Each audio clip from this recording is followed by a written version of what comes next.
Hello everyone! Welcome back to my channel. So for today's video, i-share ko sa inyo guys kung magkano nga ba ang current basic salary ko dito sa Finland. And saan siya napupunta every month.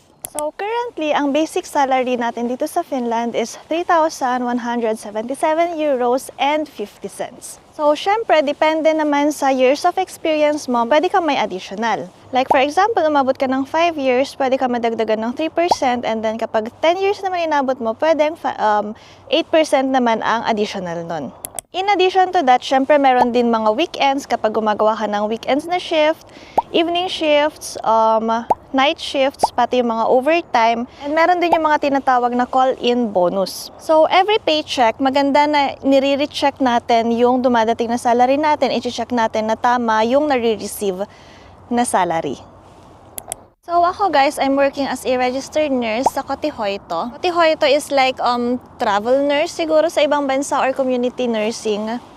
Mas dinidescribe ko siya as community nursing. So we do home visits sa mga patients namin. So working ako full-time and dito ako sa may capital region. So ang tawag sa capital region is Uusimaa. Salary rate, of course, depende yan kasi kung either working ka under government or yung public sector, or kung nasa private sector ka, and kung nasa ang region ka nag-work, like for example, Uusimaa or Päijät-Häme. So, I do 38 hours and 25 minutes a week. So, aside from yung sa salary natin, of course, let's not forget about yung tax. I'm not good when it comes to taxation topic. Basta ang alam ko, depende sa income mo kung gaano kalaki ang tax mo. So, syempre, the higher the income, mas malaki yung tax percent mo. So, aside from yung basic tax natin, na ibabawas din dyan yung tinatawag na unemployment and pension insurance contribution monthly. So, magkano nga ba ang tax ko ngayon? Currently, 16.5% ang tax natin, guys. Actually, katataas ko lang siya. Before this, 13.5% yung tax ko. Pero itinaas ko siya last month, so nasa 16.5% na ako. And in addition to that is yung pension insurance contribution na 7.3% and yung unemployment insurance contribution na 0.89%. So, ang total na nababawas sa akin every time I receive my salary is 24.69%. Malaki ba sa inyo yun, guys? Comment down. So, curious naman ako, guys, kung magkano ang taxation sa ibang bansa. So, comment down kung magkano ang tax percent nyo.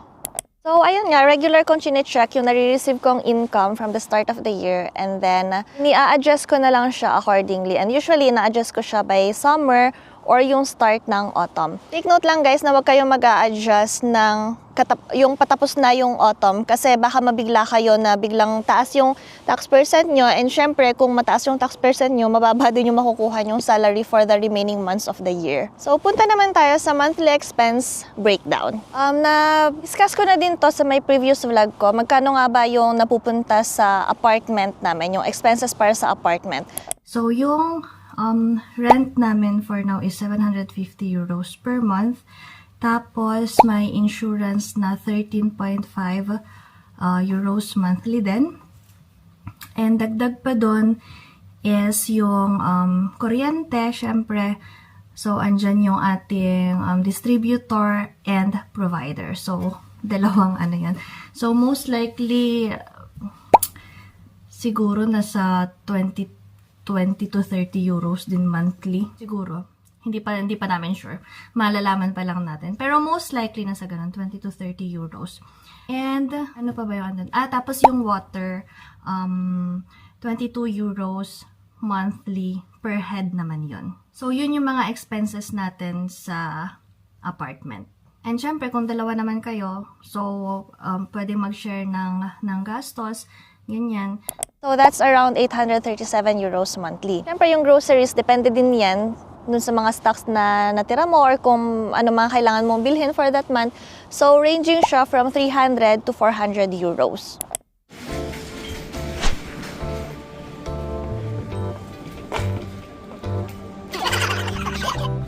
Dalawa assistant mo, dalawa ililibre mo. Naman ni Kuya, di ba? Anong pila yan? Pila ng bote? At saka lata? Ano yan? ba?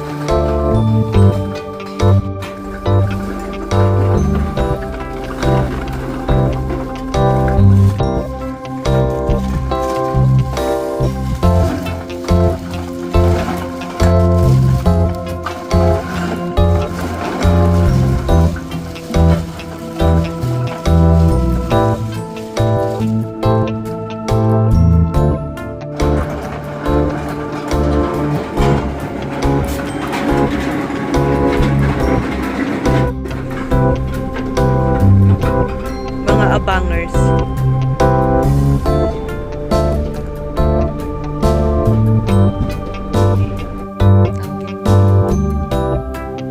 Show it, show it. Yung 8 na yun, 230.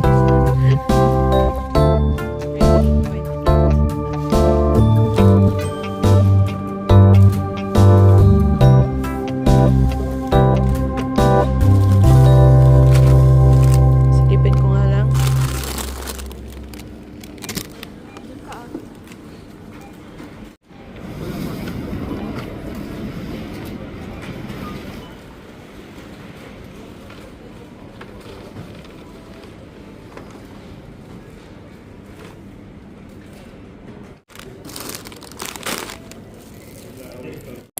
And then, syempre, ang transportation, so bus ticket, monthly bus ticket is 92 euros per month. Tapos meron din akong phone bill na nasa 80 euros per month. So yun yung phone ko kasi, hindi ko siya cash na binili. So, monthly kong binabayaran. And very common yun dito sa Finland, guys. May choice ka namang i-cash, may choice ka namang bayaran agad. Pero madaming nag-o-opt na yung nagma-monthly payments sila. And madaming mga company na, for example, yung sa akin, wala siyang interest for 3 years. So, yung amount lang talaga nung phone yung babayaran mo. And at least, nakapag-upgrade ka ng phone tapos hindi masyadong masakit sa bulsa. Pero syempre, choice nyo yun. Tapos, kasama dun sa 80 euros yung postpaid. Naka-postpaid ako. Tapos, nagbabayad din tayo ng 20 euros per month for the wifi sa bahay. And then, meron ako mga editing tools na binabayaran. na nasa 20 euros monthly lang naman. So, ang total nun is 1,449 euros monthly. I-round off na natin ng 1,450 para mas madali. And syempre, hindi naman mawawala na gusto natin mag-send din ng money sa loved ones natin. So, yung mga remittances, ganyan. So, depende na lang din sa kung magkano isi-send nyo, ibabawas nyo ulit doon. So, after everything, magkano na lang yung natitira sa sahod natin every month?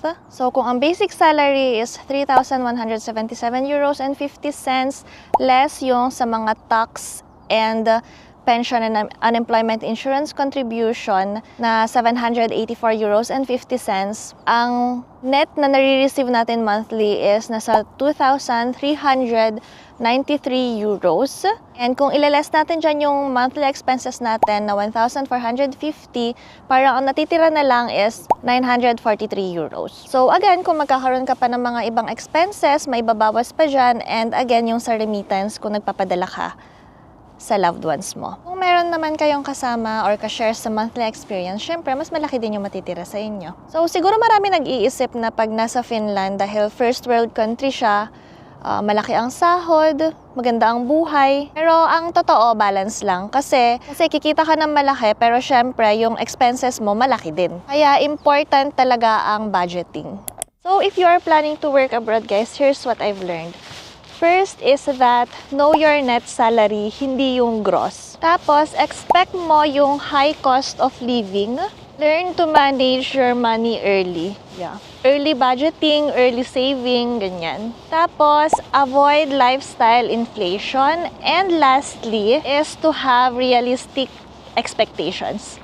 So, ayun guys, curious ako kung ano ang tingin nyo sa salary dito sa Finland. Kung worth it ba na mag-move dito. But then again, madaming factors naman nakaka-affect sa salary natin. So, depende pa din yun sa lifestyle nyo, depende sa way of budgeting nyo, kung makakaipon kayo or hindi. So, yun lang muna for this vlog, guys. Again, thank you for watching. Please don't forget to subscribe, like this video, and I'll see you in my next one.